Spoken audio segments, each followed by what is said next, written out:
Bueno, hola a todos. Hoy vamos a terminar con el tema de hormigón pretensado, hablando de las pérdidas. ¿Qué son las pérdidas? Son pérdidas de esfuerzo.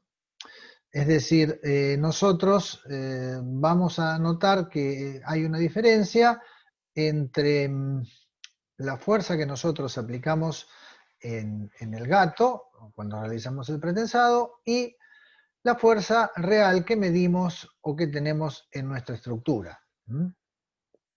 O sea, no son iguales.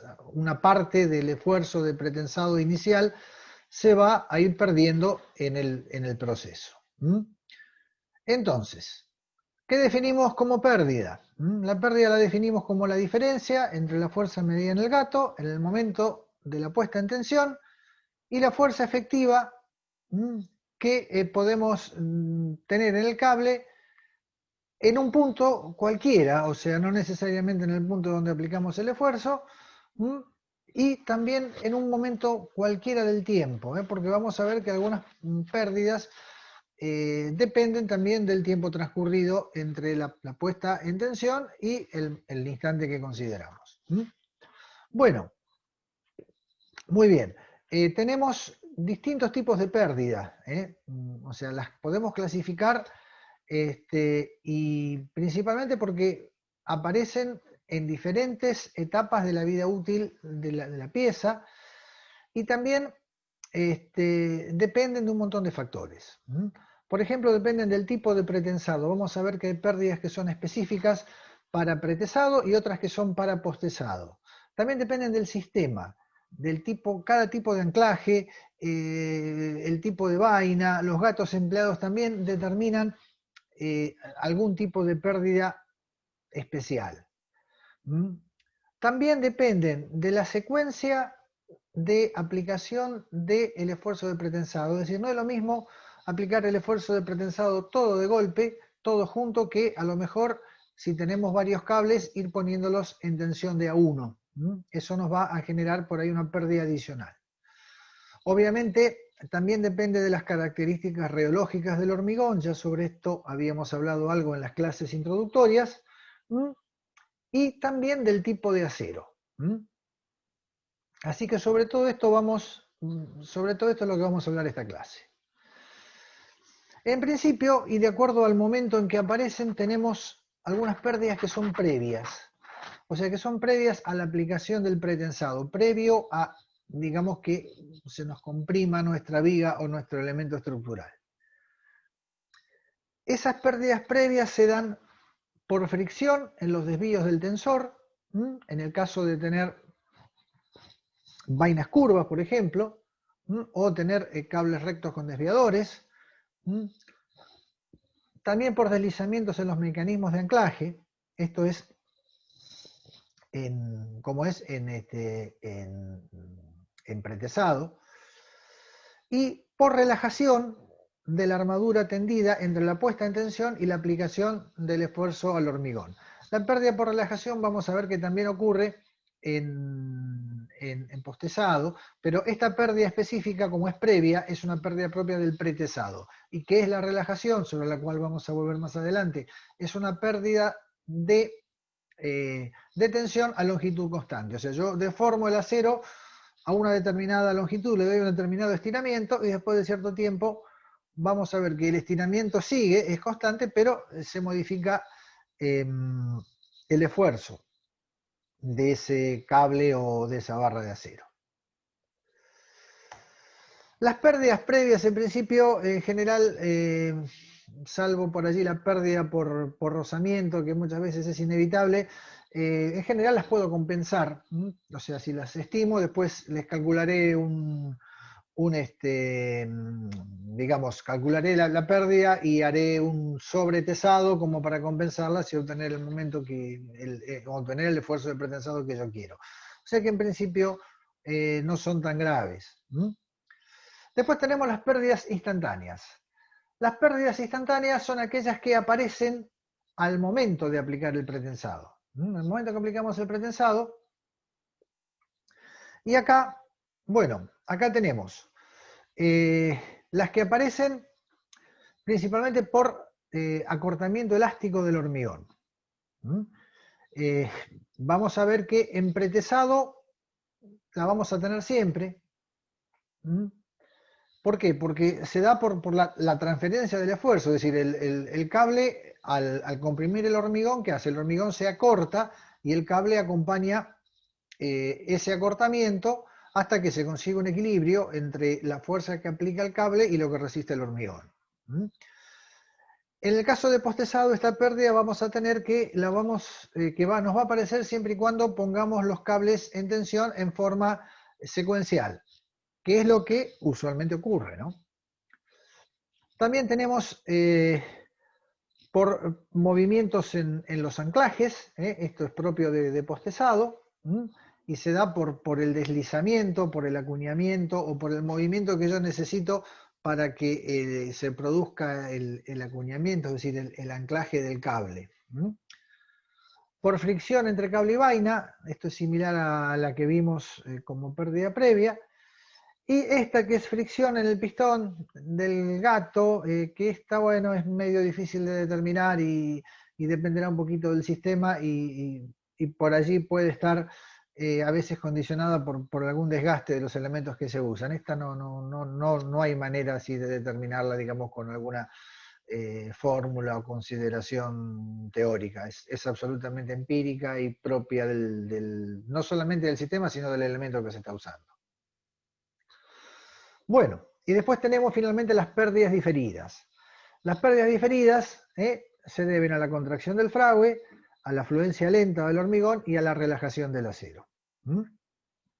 Estas son posteriores a la aplicación del pretensado y se van desarrollando a lo largo de la vida útil de la pieza hasta que, transcurrido un determinado tiempo, consideramos que ya se han estabilizado y no siguen ocurriendo, es decir, que la pérdida se llega a obtener un valor de esfuerzo de pretensado constante. Bueno, las pérdidas diferidas aparecen más o menos en esta secuencia, un 25% aproximadamente a las 2 semanas de haber aplicado el pretensado, el otro 25% a los 2 meses, un 75% a los 2 o 3 años y el 25% en el resto de la vida útil de la pieza.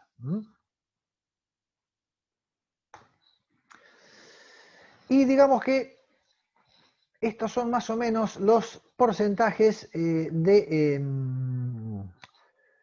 digamos que cada pérdida representa en función del esfuerzo total, ¿no? Es decir, por ejemplo, en el hormigón, en pretesado, las pérdidas por deformación elástica están en el orden del 3%, el 2% del esfuerzo en el caso de postesado, las pérdidas por fluencia son el 6% en cada caso, y así sucesivamente. Hasta que, digamos que en pretesado las pérdidas diferidas suman más o menos un 18% del esfuerzo, es decir, un 18% del esfuerzo pretesado se pierde por efecto de estas pérdidas diferidas, y en postesado un poquito más, un 20%. Pero además tenemos otras causas, pérdidas no diferidas, pérdidas instantáneas, por ejemplo, que ya las vimos, o ya las mencionamos, no es que las vimos, de forma tal que la pérdida total de pretensado normalmente está entre un 20 y un 30% del esfuerzo. Digamos como promedio un 25%. ¿Por qué es importante esto? Porque nosotros primero vamos a tener que estimar las pérdidas de pretensado y después las vamos a verificar. Es decir, que hacemos una estimación, después aplicamos una serie de criterios, de fórmulas, para en base a esa estimación previa verificar si le hemos errado por mucho o no en esa estimación, y en todo caso haremos algún ajuste. Pero necesitamos tener a priori una idea aproximada del valor que van a tener nuestras pérdidas. Bueno, y vamos a ver un poquito cómo las evaluamos. Vamos a ver que algunas de estas pérdidas se evalúan mediante fórmulas teóricas que responden a un criterio más o menos razonable, otras son fórmulas de tipo empírico. Bueno, Vamos a hablar del acortamiento elástico entonces. Entonces, ¿qué es lo que pasa? Digamos, a medida que la fuerza del cable se va transfiriendo al hormigón, el hormigón se va acortando, obviamente porque es comprimido por el cable, y el cable entonces acompaña en esa deformación al hormigón y se acorta. ¿Hasta cuándo? Hasta alcanzar un equilibrio entre la reacción a compresión del hormigón, o sea, mejor dicho, sí, efectivamente, entre la compresión del hormigón que reacciona a la fuerza que le aplica el cable. Entonces, ¿qué es lo que va a ocurrir cuando se llega a ese equilibrio? Que el acortamiento específico que tenemos aquí del hormigón va a ser igual a la variación o al acortamiento que va a tener el acero respecto de su estiramiento. Es decir, lo estiro y bueno, el delta E sub S es lo que se acorta. Digamos que los desplazamientos relativos son iguales. Es decir, las deformaciones específicas de uno y otro son iguales. Por lo tanto, dividiendo por estos acortamientos específicos no son más que la tensión en el hormigón sobre el módulo de elasticidad y la tensión o la variación de tensión en el acero sobre su módulo de elasticidad. Por lo tanto, bueno, la variación de tensión en el acero no va a ser más que el cociente entre los módulos de elasticidad del acero y del hormigón, que lo llamamos M. En realidad se lo designa con N, pero para no confundir con otra variable N que vamos a utilizar enseguida, lo vamos a llamar M, por la tensión del hormigón. Ahora bien, esta tensión en el hormigón, ¿dónde? En el baricentro de los elementos tensores. Porque ahí es donde estoy verificando, ahí es donde también tengo el acortamiento del acero. Bien, y esto se expresa mediante la fórmula de flexocompresión que ya conocemos, donde la fuerza de pretensado que actúa es la fuerza, digamos, una vez que ocurrieron las pérdidas, y se puede estimar en un 10% menos que la fuerza de tesado inicial. Pero también podemos trabajar con un poquito más de precisión. Esto es exactamente lo mismo. La variación en la tensión del acero es M por la tensión en el hormigón, donde M es el cociente entre los módulos de elasticidad. Y digamos, la tensión en el hormigón no va a ser más que la suma de, o sea, aplicamos la fórmula de flexocompresión. O sea, esfuerzo normal, en este caso esfuerzo de pretensado sobre el área de hormigón, más el momento. Fíjese que el momento es fuerza de pretensado, por la excentricidad.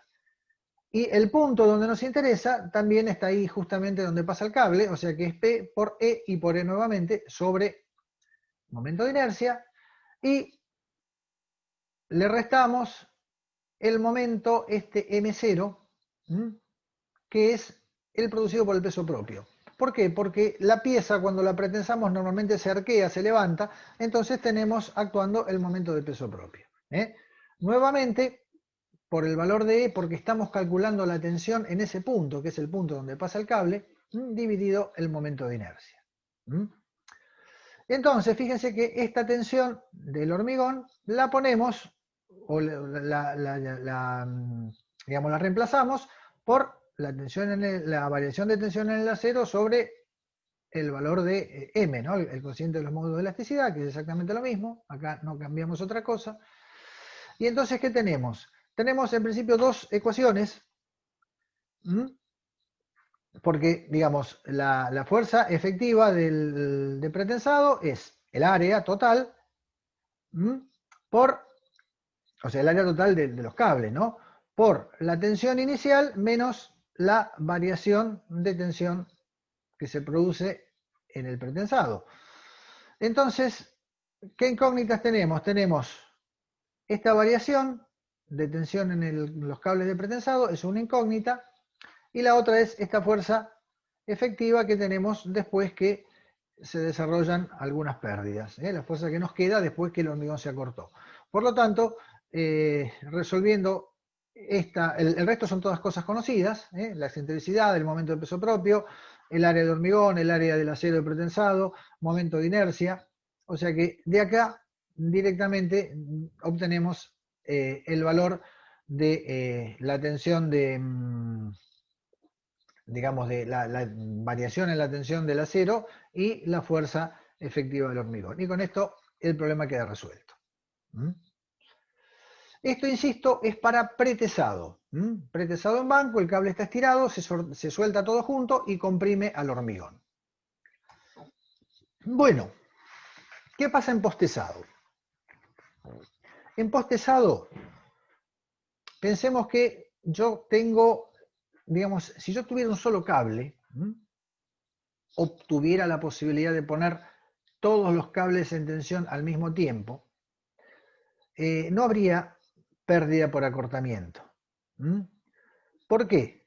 Porque el gato está apoyado contra el hormigón y en principio cuando yo produzco el estiramiento, el que está apretando el hormigón es el gato. Por lo tanto, el hormigón se acortó antes que yo suelte el cable. Y por lo tanto, no va a haber pérdida, porque el hormigón ya está acortado en el momento en que yo aplico el esfuerzo de pretensado. Es simplemente una reacción que hace el gato que se apoya en el anclaje, en los extremos de la viga. Ahora, ¿qué pasa? Cuando yo aplico el pretensado en forma secuencial, pensemos que yo ya tengo un primer cable colocado, anclado y aplicando un cierto esfuerzo, y aplico otro cable más. Ese primer cable sí se va a cortar por el efecto que produce el segundo cable. El segundo cable en principio no va a tener pérdida por acortamiento, pero sí va a tener el primer cable por efecto de el pretensado que aplico con el segundo cable. Y así sucesivamente. Si aplico un tercer cable, el primero y el segundo van a sufrir o van a experimentar pérdidas por acortamiento elástico. Entonces, ¿qué es lo que tengo? Tengo un cable J, una designación genérica, un cable J que ya está tensado, ya está puesto en tensión, y luego pongo en tensión el cable K, un cable posterior.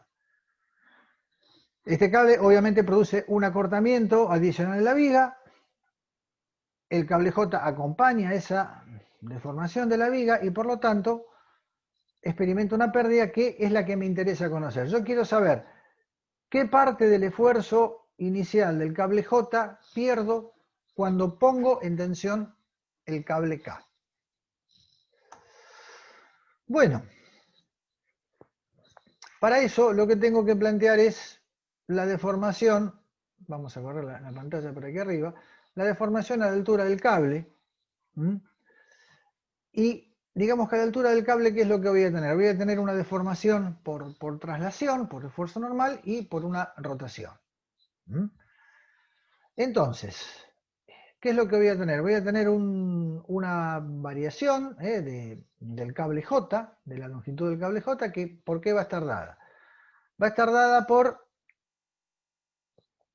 lo que sería la componente de traslación, o sea, el acortamiento del acero por el diferencial de S, por esta distancia, y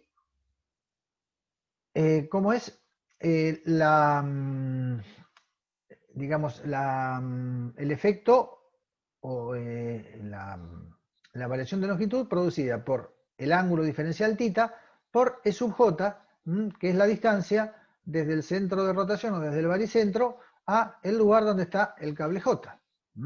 O sea, esos son los alargamientos. El alargamiento en este caso por compresión, es acortamiento en realidad por compresión y por rotación. Bien. Bueno, a partir de acá tenemos las expresiones para el acortamiento o la deformación por compresión y la deformación por rotación. Y lo que hacemos es sumarlas. Sumarlas y digamos que fíjense que ¿Qué obtenemos? Esto equivale a la ecuación de flexo-compresión dividida por módulo de elasticidad. Porque acuérdense que la tensión es deformación específica por módulo de elasticidad. Así que esta es la misma expresión que las tensiones, pero dividida los módulos de elasticidad del hormigón. Bueno, como yo estoy queriendo calcular la deformación del cable J, cuando estoy tensando el cable K, el esfuerzo normal, y lo pongo acá con signo negativo porque es compresión, es P sub K.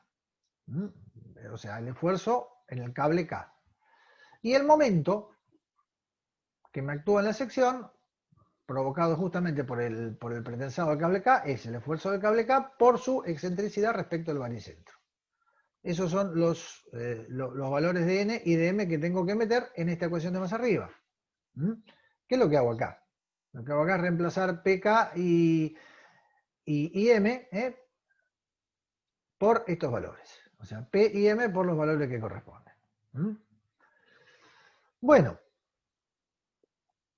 entonces, fíjense que la pérdida del esfuerzo en J es este acortamiento específico o esta deformación específica, puede ser alargamiento o acortamiento dependiendo de dónde la esté estudiando, por el módulo de elasticidad del acero y por el área del cable J. Así que esto también, reemplazando E sub 0 JK y sacando factores comunes, obtenemos esta expresión. Entonces fíjense que aparecen las dos excentricidades, aparece el esfuerzo P sub K y la armadura. Ahora bien, en general, cuando yo estoy trabajando con vigas pretensadas, todos los cables,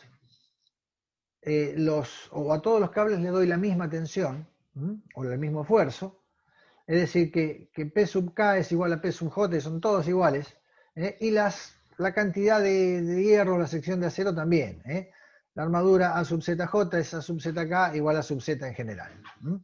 Entonces, con esas consideraciones, yo puedo determinar la pérdida relativa, o sea, el valor del porcentaje, digamos, el porcentual, esto multiplicado por 100 no es más que el porcentual de pérdida del esfuerzo J por acortamiento elástico.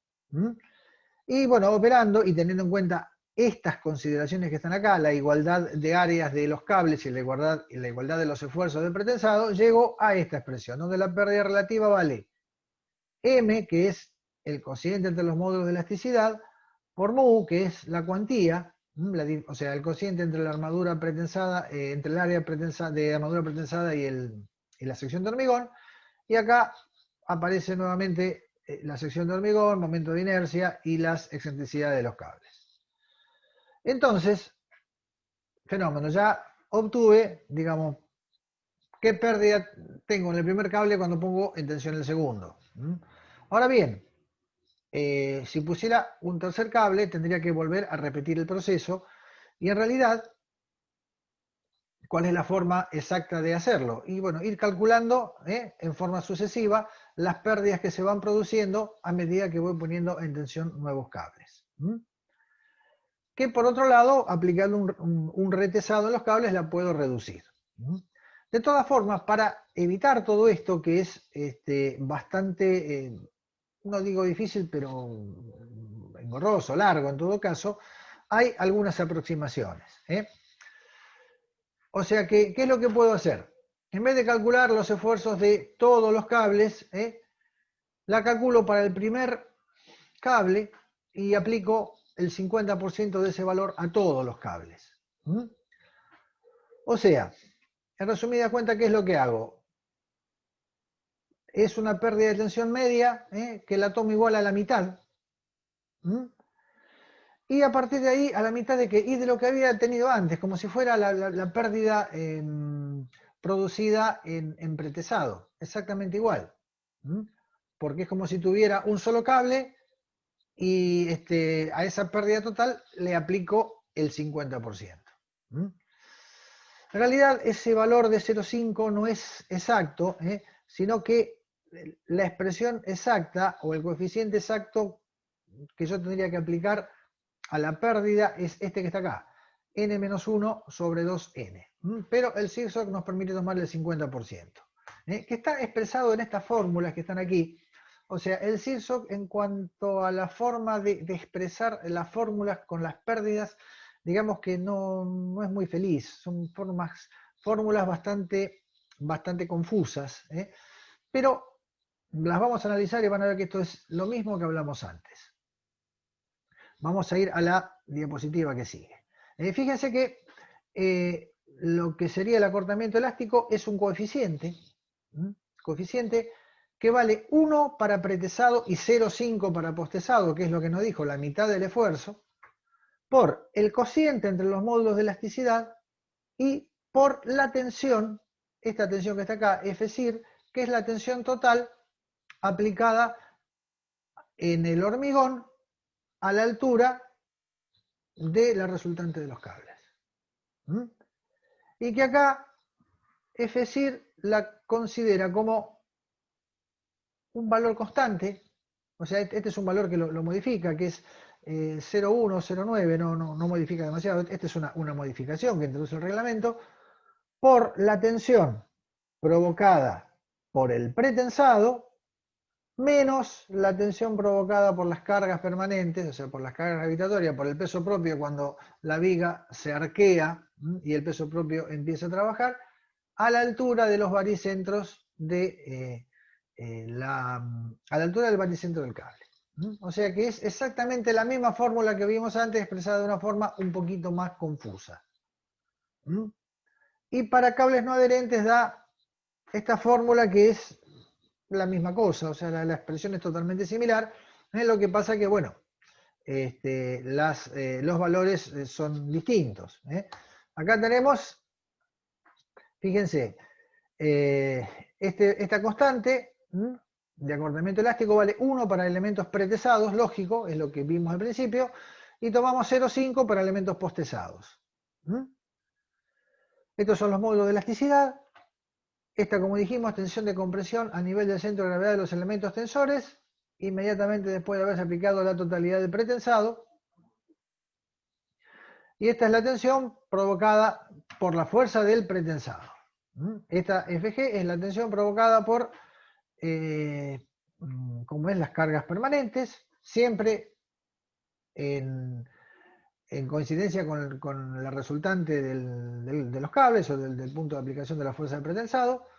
Y este es un coeficiente que vale 0,9 para pretesado y 1 para postesado. Este es un coeficiente de modificación que toma el reglamento.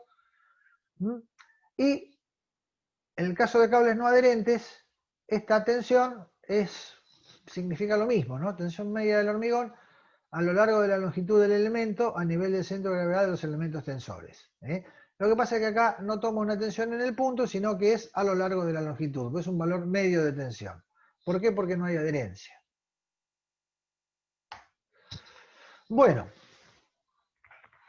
la otra pérdida que tenemos es la fricción entre el cable y el conducto.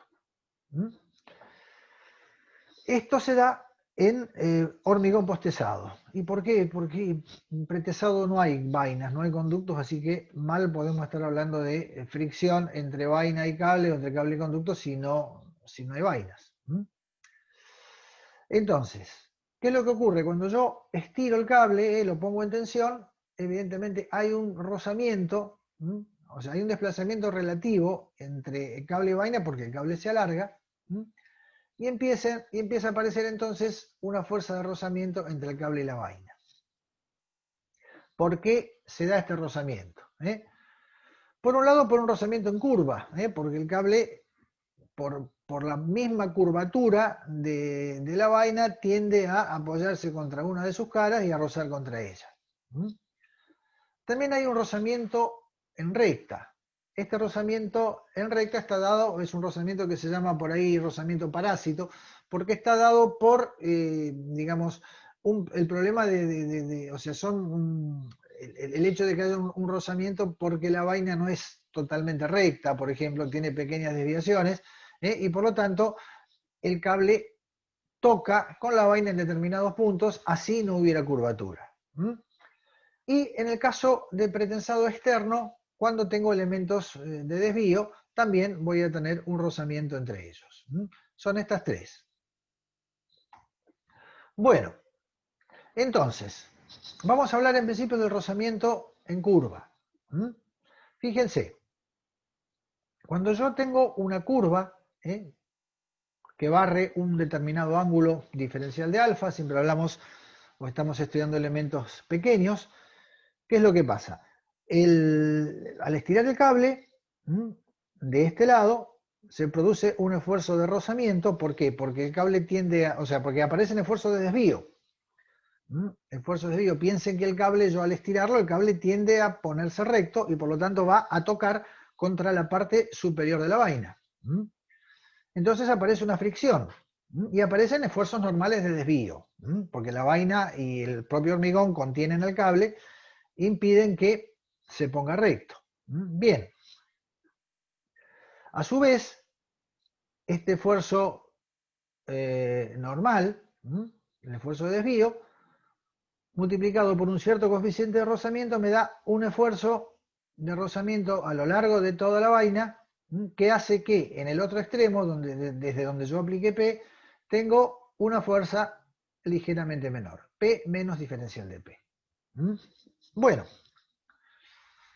si planteamos equilibrio de fuerzas verticales y despreciamos en realidad este valor de diferencial de P, que es muy pequeño, vamos a obtener que este esfuerzo N vale 2 veces la fuerza P por el seno de este ángulo diferencial de alfa sobre 2. Y a su vez, como este ángulo es muy chiquito, lo podemos aproximar el seno lo podemos aproximar directamente al valor del ángulo en radianes. Por lo tanto, N nos queda igual directamente a la fuerza P por el diferencial del ángulo alfa. Mu es el coeficiente de rozamiento y este valor de sub P, es decir, del diferencial de P o la pérdida que se produce a lo largo de todo este elemento de longitud diferencial de X, vale el coeficiente de rozamiento por la fuerza normal. Y reemplazando la fuerza normal acá, obtenemos que es mu por P por diferencial de alfa. Esta sería la primera parte del rozamiento, que es el rozamiento en curva.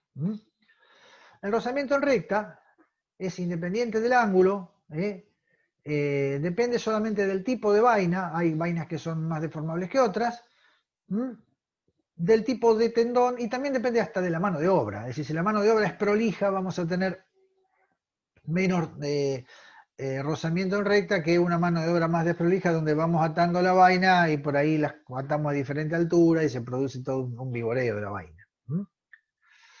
Bueno, entonces, esta fuerza o este diferencial de fuerza, esta pérdida de fuerza en un elemento diferencial de X, se directamente expresa como un coeficiente de rozamiento parásito o en recta, que lo llamamos K, por la fuerza de pretensado y por esa longitud diferencial de X. Entonces, bueno, sumamos los dos. La pérdida total por rozamiento es la pérdida por rozamiento en curva más la pérdida por rozamiento en recta. Entonces, bueno, dividimos por P e integramos, y llegamos a esta expresión que es de carácter general, que la adoptan la mayoría de las normas, y que quiere decir que la fuerza P a una distancia igual a X, desde el punto donde yo estoy aplicando la fuerza, vale la fuerza inicial por E elevado a la menos mu por alfa, expresado en radianes, más K por X. Y en todo caso, entendiendo que en determinado punto el delta P es P0 menos P sub X, sacando factor común obtenemos esta expresión, que es equivalente, son totalmente equivalentes una con la otra. Y el CIRSOC utiliza esta fórmula directamente. Lo que pasa que lo único que hace es cambia la nomenclatura, pero la fórmula es exactamente la misma. Es muy frecuente que este valor resulte menor o igual a 0,3, Y por lo tanto, en ese caso, directamente se puede reemplazar esta expresión por esta que es más simple, y que corresponde al desarrollo en serie de Fourier de esta, o al primer término del desarrollo en serie de Fourier de esta exponencial que tenemos aquí arriba. Cualquiera de las dos se pueden utilizar. Ahora bien, ¿qué nos queda por determinar? ¿Cuánto vale K? Porque no lo sabemos. Y cuánto vale mu, que es el coeficiente de rozamiento en curva. En principio, estos coeficientes por rozamiento son coeficientes que tenemos que determinarlos en forma experimental. O los tiene que proveer el fabricante, pero bueno, vamos a ver que el CIRSOC nos va a dar algunos valores orientativos de esos coeficientes si no los tenemos. Y bueno, y después acá tenemos directamente las variables que intervienen. Este es el lugar donde aplico la tensión previa. Esta es la longitud X que interviene, que es la distancia entre el punto de aplicación y el punto que estoy midiendo. Esta distancia está en curva, pero en recta es prácticamente la misma porque los ángulos de inclinación de los cables nunca son tan grandes. Este es el ángulo relativo o el ángulo que barre el cable entre una posición y la otra, expresado en radianes, que es el mismo que tenemos acá, o sea, es el ángulo que forman las tangentes a los cables en o a las tangentes en los dos puntos de estudio, el punto inicial y en el punto X que estoy estudiando. Y bueno, con estos valores determinamos finalmente el valor entonces de la pérdida por rozamiento total, en curva y en recta. Bueno, los valores, como les contaba recién, de K y de mu se tienen que obtener en forma experimental, pero los fabricantes suelen proveer valores, aunque, como les contaba antes, la calidad de la mano de obra tiene también mucho que ver con los valores reales que vamos a tener.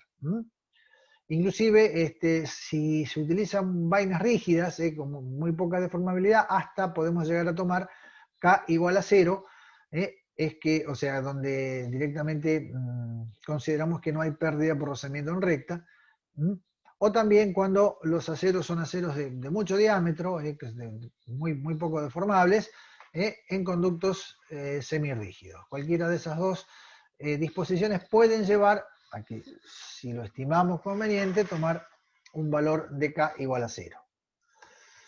Bueno, acá tenemos algunos valores orientativos que da el CIRSOC, que dependen del tipo de cable, y bueno, no mucho más, dependen fundamentalmente del tipo de cable que se utilice, y fíjense que inclusive no dan valores, digamos, fijos, sino un rango de valores dentro del cual nos podemos mover.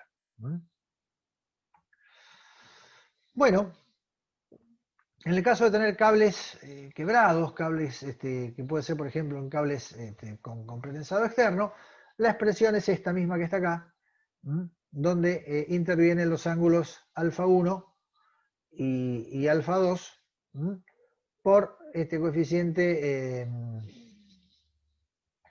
beta por Lx. No tiene tampoco mayores problemas. Y bueno, continuamos entonces con la pérdida por deslizamiento en el anclaje. Bueno, ¿qué es lo que ocurre ahora? Cuando yo tengo un cable pretensado y lo pongo en tensión, lo estiro, en el caso de postesado tengo que provocar o hacer que ese cable quede fijo en el anclaje. Acuérdense que habíamos visto que había cuñas o conos que deslizaban, el cono macho que deslizaba dentro del cono hembra, o cuñas que se apretaban, que se iban metiendo dentro de un orificio y que oprimían fuertemente al cable que estaba en el interior de esas cuñas. Es decir, que necesito un pequeño acortamiento del cable para producir ese anclaje, para que el cable quede efectivamente fijo. Y eso es lo que en general se llama acuñamiento. El acuñamiento es una característica del sistema de pretensado y no tiene relación con la longitud del cable. O sea que el acortamiento que yo tengo en el anclaje me lo tiene que dar como dato el proveedor, el fabricante que me vende el cable, me tiene que decir, bueno, mira, vos acá para conseguir un anclaje efectivo tenés que, o el cable se tiene que deslizar tanto. Bien. Entonces, la tensión o la pérdida de tensión por deslizamiento va a ser igual al acortamiento real del cable sobre su longitud por el módulo de elasticidad. O sea, en este caso, acortamiento específico por módulo de elasticidad. Pero ¿qué es lo que pasa? Este acortamiento delta L es fijo, no depende de la longitud del cable. Por lo tanto, ¿qué es lo que va a pasar? En la medida que el cable sea más corto, la pérdida de tensión va a ser más grande. Y por lo tanto, ¿qué es lo que va a pasar también? Que cualquier delta L, o sea, en general, digamos, si yo pudiera variar este delta L, pequeñas variaciones de este delta L pueden llegar a provocar variaciones importantes en la tensión. O sea, esto en cierto modo explica que resulta más difícil pretensar con precisión cables cortos que cables largos. Porque en un cable largo, para el mismo delta L, el alargamiento específico es mucho menor que en un cable corto. Por lo tanto, si el alargamiento específico es menor, la variación en tensión también va a ser menor. Bueno, ¿qué es lo que pasa entonces? Yo tengo un cable que, digamos, tiende a meterse hacia dentro del anclaje y se produce un cierto corrimiento. Ahora bien, acuérdense que yo antes, cuando estiraba el cable, tenía un rozamiento entre cable y vaina que me hacía disminuir el esfuerzo. Ahora ese rozamiento yo voy a considerar que actúa al revés, es decir, que cuando el cable tiende a cortarse, el rozamiento tiende a oponerse a ese movimiento de acortamiento del cable. Entonces, ¿qué es lo que va a pasar? Va a pasar un fenómeno inverso al de pérdida por rozamiento cuando yo pongo el cable en tensión. Cuando se produce el deslizamiento, el rozamiento actúa para el otro lado, y si el cable es lo suficientemente largo, voy a llegar a un punto donde no voy a tener mayor pérdida o sea, donde no va a haber pérdida de tensión. O sea, fíjense, este dibujo es un poquito el que aclara la cuestión. En principio vamos a suponer que la pérdida de pretensado o de esfuerzo de pretensado por fricción es lineal.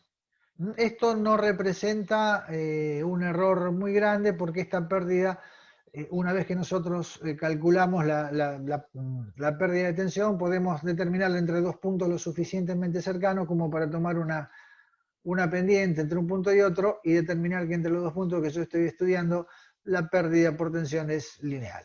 No hay demasiados problemas con eso. Entonces, fíjense, yo tengo el cable puesto a esta tensión o a este esfuerzo y por efecto del rozamiento, en determinado momento, el esfuerzo va disminuyendo según esta recta con pendiente descendente. Ahora bien, ¿qué es lo que pasa? Cuando se produce el acuñamiento, este cable se desliza y se produce una pérdida que la llamamos delta P sub 2 en el anclaje.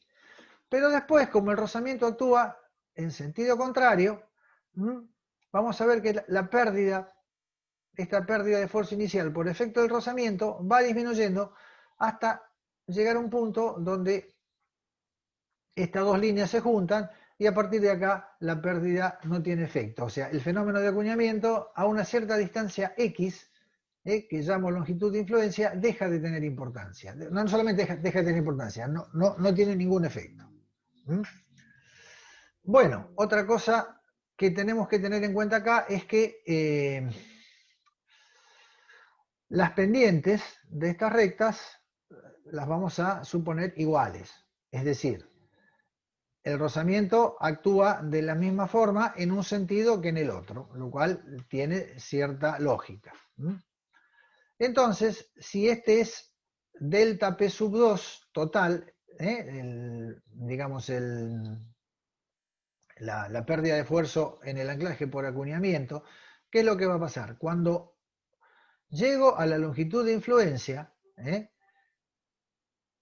la pérdida que voy a tener acá, como estas dos pendientes de la recta son iguales, va a ser igual a delta P sobre 2. O sea, es que yo tengo aplicado P sub 0 en el extremo, y esto es antes de la penetración de la cuña, la fuerza que voy a tener acá, P sub' vale P sub 0 menos delta P sobre 2. Y después también, porque, digamos, cuando llego a la longitud de influencia, la pérdida por acuñamiento tampoco tiene este efecto. Es decir, que son rozamientos, en principio, que tienen sentido contrario, lo cual es lógico porque fíjense que las pendientes de las rectas son iguales, pero con signos cambiados. Bueno, planteando equilibrio entre estos puntos, y teniendo en cuenta esta relación, llego finalmente a determinar que delta P sobre 2 no es más que la pendiente P, esta que la tengo que calcular, de un cálculo previo que hago de deformaciones o de pérdidas de pérdidas por rozamiento, por la distancia X. Y bueno, esto por ahora lo vamos a dejar acá. La pérdida de tensión, entonces, va a ser igual a este delta P sub 2, a la variación del esfuerzo sobre el área del cable. Porque por otro lado, vamos a ver que como esta variación del esfuerzo es lineal, yo directamente puedo tomar un valor de tensión medio en ese segmento de longitud X. ¿Por qué? Porque la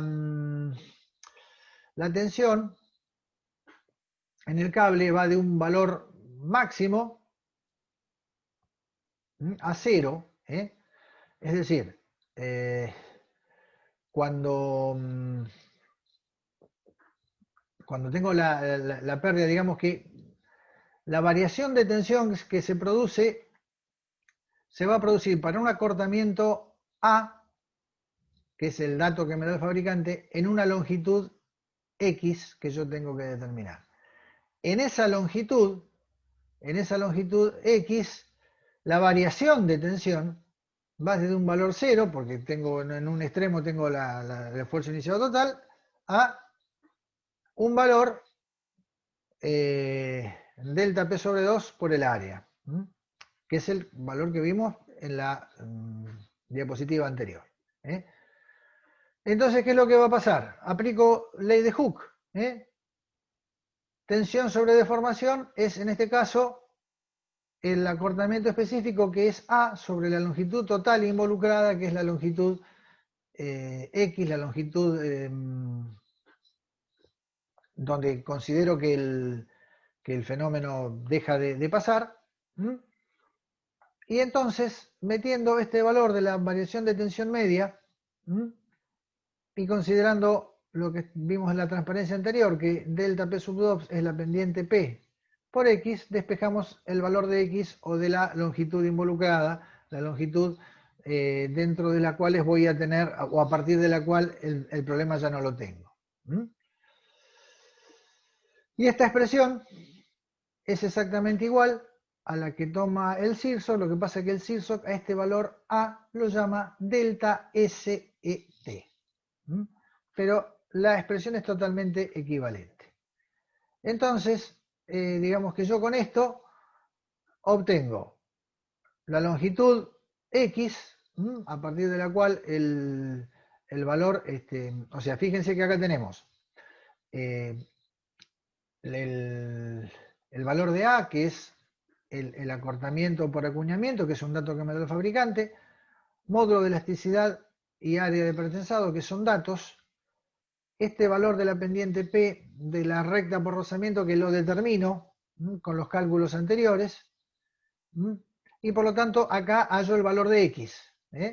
Y una vez que hallo el valor de la longitud de X, este delta P sub 2 es la pérdida por acuñamiento, que vale 2P por el valor de X. Y que, insisto, una vez que llegamos a esta longitud X, vayamos para atrás, esta longitud de influencia, una vez que llego a este valor, ya no tiene mayor, mayor trascendencia porque no afecta. Es decir que, en realidad, si la viga es lo suficientemente larga, no me voy a tener que preocupar demasiado por esto, porque en el centro del tramo, que es donde yo tengo el momento flector máximo, esta pérdida no va a actuar. No va a actuar. Pero sí puede llegar a ser un problema en el caso de tener vigas cortas, porque a veces esta longitud X, en el caso de vigas cortas, por ahí puede llegar hasta ser mayor que la longitud de la viga, y en ese caso esa pérdida la voy a tener en todo el cable, a lo largo de toda la longitud del cable. Bueno, y para terminar me quedan las pérdidas diferidas. Las pérdidas diferidas son las más difíciles de evaluar porque dependen de un montón de factores sobre los cuales por ahí no vamos a tener demasiado control. Y no los vamos a poder estimar tampoco con facilidad. Y otra cosa interesante es que hay una cierta interdependencia entre esas pérdidas. Por ejemplo, pensemos que yo tengo un acortamiento por fluencia lenta, porque el hormigón está sometido a una tensión constante, como es la fluencia lenta, y se acorta. Pero a su vez tengo una pérdida de relajación porque el acero está estirado a una longitud constante. Bueno, fenómeno. Pero si en realidad el hormigón se acorta por fluencia y se acorta también por retracción, entonces ya la longitud del acero no va a ser constante, va a variar un poco y se va a cortar un poco. Por lo tanto, es razonable considerar que la suma de las pérdidas diferidas es un poquito menor, en el orden del 90%, que cada una de esas pérdidas diferidas considerada en forma aislada. Bueno, vamos a hablar un poquito entonces de qué significa cada una de estas pérdidas. La retracción es el acortamiento del hormigón descargado, simplemente por una pérdida de humedad, digamos, y es un proceso que no depende de las tensiones que actúan en el hormigón.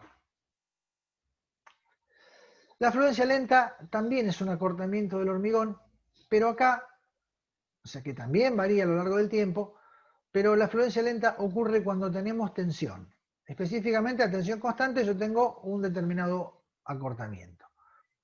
Y la relajación, que ya habíamos hablado también, es la disminución de la tensión del acero en función del tiempo, pero bajo una deformación impuesta de magnitud constante. Bueno, ¿por qué se produce la retracción? Por la pérdida de agua durante el secado de la pasta de hormigón. O sea, parte del agua de amasado se consume en la reacción química, pero una parte nos va a quedar. Y esa parte de agua se va a ir perdiendo a medida que el hormigón se seca, se va evaporando y el hormigón, por lo tanto, pierde volumen. Por lo tanto, bueno, ya vamos intuyendo que hormigones secos, con relaciones de agua-cemento bajas, se van a comportar mejor o van a tener menor retracción que hormigones donde usamos mucha agua de amasado. Pero bueno, además hay otros factores que influyen en la retracción. Climático, evidentemente la humedad y la temperatura influyen muchísimo. A temperatura alta y poca humedad voy a tener más retracción que a menores temperaturas y con humedades relativamente altas. También depende de la edad. Digamos que si el hormigón, el secado del hormigón empieza a una edad un poquito mayor, es menor la retracción que cuando el secado del hormigón empieza a edad temprana. No solamente el secado, sino también la pérdida, la puesta en tensión que tiene que ver con la fluencia lenta. O sea que esto influye más en el caso de hormigones pretesados. También las dimensiones. Las piezas más delgadas sufren mayor evaporación que una pieza maciza, de hormigón con grandes volúmenes. y por lo tanto ahí también tenemos más retracción, y como les contaba, también la composición del hormigón, a mayor relación agua-cemento, más retracción, y también el tipo de áridos que usamos. Algunas areniscas generan más retracción que otras. Bueno, el Simpson propone una fórmula experimental en principio para la determinación de la retracción, que designa con la letra SH por la palabra en inglés shrinkage. ¿Y qué intervienen? Un coeficiente, módulo de elasticidad. Esta relación B sobre S, relación entre la sección transversal de la pieza y el perímetro, lo que llaman espesor ficticio, es decir, nos da también una idea de si la pieza es una pieza delgada o una pieza con un determinado volumen, donde, por ejemplo, en este caso, una sección cajón es como si fuera una sección llena. Bien, ¿qué más tenemos? Humedad relativa del ambiente, que no es una cosa fácil de determinar. Dependerá también obviamente de las condiciones de secado del hormigón. Si dejamos una pieza postezada al pie de obra, imaginemos que hacemos una viga de un puente y la dejamos al pie de la obra, va a estar sometida a las condiciones atmosféricas, o sea que evaluar la humedad relativa es bastante difícil. En un ambiente controlado, por ejemplo, en una planta, es mucho más fácil y más exacta esa evaluación.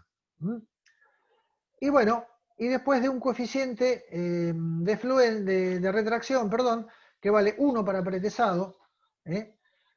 ¿Por qué? Porque ahí es donde estoy más expuesto, justamente porque estoy trabajando con hormigones de muy corta edad. Y si no, en el caso de postezado, tengo que remitirme a una tabla que está dentro del mismo reglamento. Entonces, acá tenemos, fíjense, para postezado, ese valor que es menor que 1 y que depende del tiempo en días, que va desde la finalización del curado húmedo hasta la puesta en tensión. Y también tenemos, perdón, también tenemos valores de humedad relativa, que se establece que en general para el aire libre está en el orden del 70%. Yo creo que puede llegar a ser un poco menor. Para mi gusto me parece que el 70% por ahí es mucho. Bueno, la fluencia lenta es exactamente igual, o sea, está influenciada por los mismos factores que la retracción, pero tiene la particularidad de que se produce bajo carga, bajo tensión. El fenómeno es exactamente el mismo, se produce por evaporación de los poros, pero bueno, lo que ocurre es como por efecto de la compresión del hormigón, tenemos, el hormigón es como una esponja y va expulsando más agua. Y digamos que podemos descomponerla en dos partes. Una fluencia irreversible y otra que es reversible, que también se llama elasticidad diferida. O sea, digamos que bajo una determinada carga, entre un tiempo T sub 1 y un tiempo T sub 2, la fluencia va tomando, o el acortamiento por fluencia va tomando un determinado valor, y si yo en el tiempo T sub 2 saco la carga, la deformación por fluencia en parte se recupera, pero en parte, solamente hasta alcanzar un valor de fluencia que llamamos un valor infinito, o sea, permanece, digamos, una cierta deformación irreversible. Entonces, la suma de la deformación por fluencia es la irreversible y la reversible. Ambas dependen del tiempo. Y evidentemente a mayor duración de la aplicación de la carga, esta seguramente puede llegar a ser un poquito mayor. Bueno, el SIRSOC, ¿qué es lo que hace? Las toma en forma simplificada y hace, digamos, en realidad lo que hace la mayoría de los reglamentos, que es suponer que la deformación por fluencia es proporcional a la deformación elástica instantánea. Entonces, la deformación por fluencia depende de un cierto coeficiente que está multiplicado por los módulos o la relación de los módulos de elasticidad, y nuevamente por la diferencia de tensiones, tensiones a nivel del centro de gravedad de todos los elementos tensores, luego de haber aplicado el pretensado, menos las tensiones provocadas por la carga permanente. O sea, esto que es la deformación elástica multiplicada por un coeficiente de fluencia que en general vale 2 para elementos pretesados y 1,6 para elementos postesados. Y esto se parece bastante inclusive a lo que hacía el reglamento viejo, que era hasta un poco más detallista en cuanto a la determinación de la fluencia. Y la relajación, que es una pérdida de tensión a deformación constante, va a depender del tipo de acero, porque hay aceros que tienen baja relajación y otros lo que se llama relajación normal, y también está influenciada por la tensión inicial de tesado, por el tiempo transcurrido y por la temperatura. Y en el caso de la relajación, el CIRSOC, digamos, lo toma, digamos, considerando la interacción con las demás pérdidas diferidas. O sea que la pérdida por relajación es un valor de relajación, K sub RE, por otro coeficiente J, ahora los vamos a ver, pero que multiplica a la deformación por retracción, por fluencia lenta y por acortamiento elástico. Con estos coeficientes que están acá. Fíjense que el valor de relajación y el valor de J dependen del tipo de acero. Del tipo de acero y si es de relajación normal o de baja relajación. Y el valor de coeficiente C, que depende de la relación entre la tensión en los elementos, digamos, la relación entre la tensión inicial de tesado y la tensión última, la tensión de rotura del acero. O sea, cuanto más cerquita estoy de una tensión inicial igual a la tensión última, la relajación es mayor. Mientras que si estoy con una tensión de tesado inicial muy baja, digamos del orden del 50% de la tensión última, que nunca lo voy a hacer, el problema de relajación prácticamente no lo voy a tener. Bueno, y con esto terminamos entonces la clase de pérdidas y también terminamos el tema de pretensado. Así que bueno, muchísimas gracias y nos vemos en la próxima.